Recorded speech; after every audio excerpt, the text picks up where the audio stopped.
আমি কথায় অনেক ভুলভ্রান্তি বলতে পারি, কিন্তু বিশ্বাস করেন আমার কলিজা চিল্লেও আপনারা শুধু যেটা পাবেন সেটা হইল আমি চক্ষু বন্ধ করে দেখতে পাই। আমরা যদি যোগ্যতা নিয়ে 5-10 বছরের মধ্যে দাঁড়াইতে না পারি, এই ভিডিও, এই ছবি, এই শহীদ পরিবার, এই আহত, এদের জীবন তো শেষ। এদের পরবর্তী জেনারেশনকে পর্যন্ত কি ভয়ানক গণহত্যার শিকার হইতে হবে আমরা চিন্তাও করতে পারতেছি না।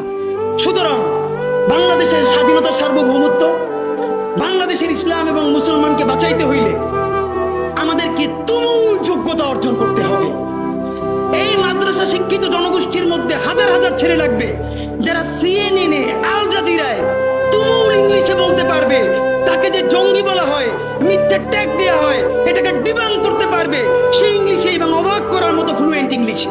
এই যোগ্যতা আমার লাগবে। আমাদের ভাইয়েরা কিতাবি আরবি এবং অন্য আরবি ভিন্ন জিনিস, তাকে দুর্দান্ত আরবি বলতে পারতে হবে। আমাদের প্ল্যাকার্ডে ইংলিশ কই, আমাদের প্ল্যাকার্ডে আরবি কই। ভাই, নিজের কাজ নিজে না করলে অন্য কেউ কইরে দেয় না।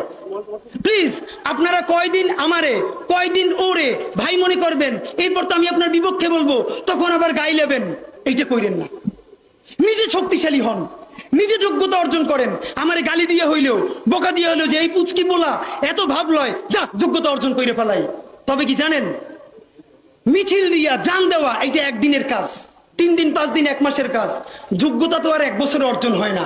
এটা বিরাট একটা জিহাদ। আপনারা বলেন না জিহাদ চাই, চলেন জিহাদটাই শুরু করি। সেই জিহাদটা হইল একজনের সব পারার দরকার নাই। এই দেশে আমাদের অনেক মাশাআল্লাহ আলেম হইছে, আলেমদের মধ্য থেকে এখন আইটি